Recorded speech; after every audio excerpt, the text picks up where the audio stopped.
തിരികെ 1 PM ന്യൂസിലേക്ക്. ശബരിമല സ്വർണ്ണക്കൊള്ളയിൽ തന്ത്രിമാരുടെ മൊഴി വീണ്ടും രേഖപ്പെടുത്തും. ഉന്നതരിലേക്ക് അന്വേഷണം നീങ്ങണമെന്ന ഹൈക്കോടതി നിർദ്ദേശത്തെ തുടർന്നാണ് SITയുടെ നീക്കം. കേസിൽ അറസ്റ്റിലായ തിരുവിതാംകൂർ ദേവസ്വം ബോർഡ് മുൻ പ്രസിഡന്റ് N. വാസു ജാമ്യം തേടി ഹൈക്കോടതിയെ സമീപിച്ചു. കേസിലെ പ്രധാന പ്രതിയായ ഉണ്ണികൃഷ്ണൻ പോറ്റിയും തന്ത്രിമാരും തമ്മിലുള്ള ബന്ധത്തിൽ കൂടുതൽ വ്യക്തത വരുത്താനാണ് SITയുടെ നീക്കം.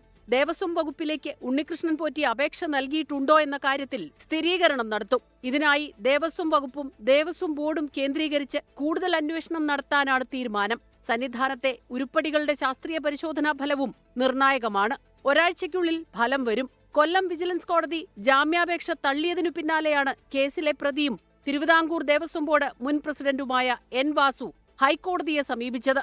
സ്വർണ്ണപ്പാളികൾ ഇളക്കി മാറ്റുന്ന സമയത്ത് താൻ സർവീസിൽ ഉണ്ടായിരുന്നില്ലെന്ന വാദമാണ് വാസു ജാമ്യാപേക്ഷയിൽ ഉന്നയിച്ചത്. ഉച്ചയ്ക്ക് ശേഷം ഹൈക്കോടതി കേസ് പരിഗണിക്കും.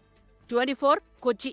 ലോകത്തെവിടെയായാലും ഏത് സമയത്തും 24 വാർത്തകളും ഓഗ്മെന്റഡ് റിയാലിറ്റി പാക്കേജുകളും എക്സ്പ്ലെയിനറുകളും വിശദമായി കാണാൻ ഞങ്ങളുടെ YouTube ചാനൽ നിങ്ങൾക്ക് സബ്സ്ക്രൈബ് ചെയ്യാം.